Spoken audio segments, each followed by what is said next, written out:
Hello, it's alive.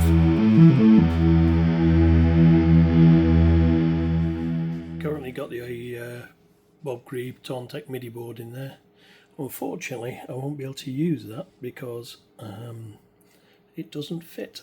This is the old MIDI board here, and you can see it wasn't quite as long as this one because Bob moved the ROM to one side. Now this causes me a problem because my keyboard will push up against that when it's in its case. So I've got to sort of handcraft a new MIDI board too, if I can, and make it probably a bit elongated here rather than sticking out. I'll do something anyway.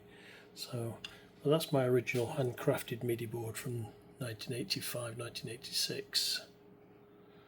And what I've done is I've taken the 40 pin and the 24 pin socket off the board, which is not an easy thing to do on the Oscar boards because the tracks lift so easily, and I've replaced them with two sets of I don't know, what do you call them, two sets of these things,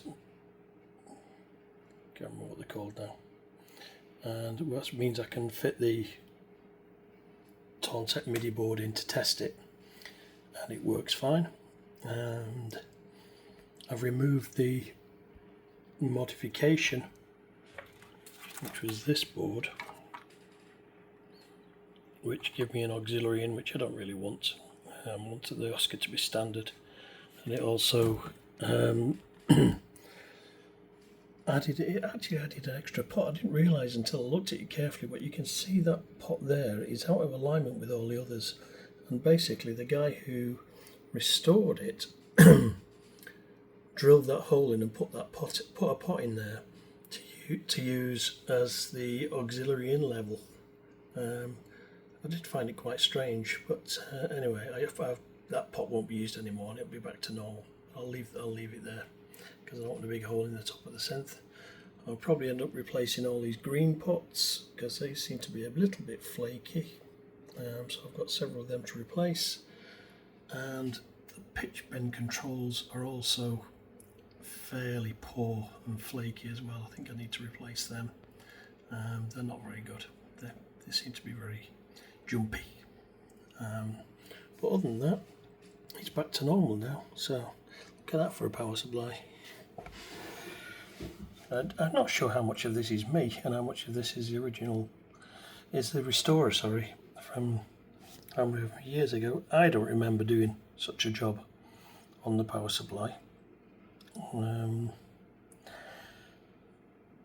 Maybe it was me. I don't think so. I think maybe the top bit was me, that nice neat little daughter board, and then this bottom piece has been added with all the extra caps and everything. I'm not sure. Anyway, the bottom half of the keyboard didn't work. I had to replace two 4051s here, and just to make sure I replaced all the 4051s on this board as well to make sure they're smooth. So other than that, I've not done any other work to it. Everything's as it was. Oh, sorry, this had a mixture of LM13 600s and LM13 700s in the filter section, and now it's got all LM13 600s, which is like the original Oscar. So that's the only other modification I've made. Other than that, it's as I made it.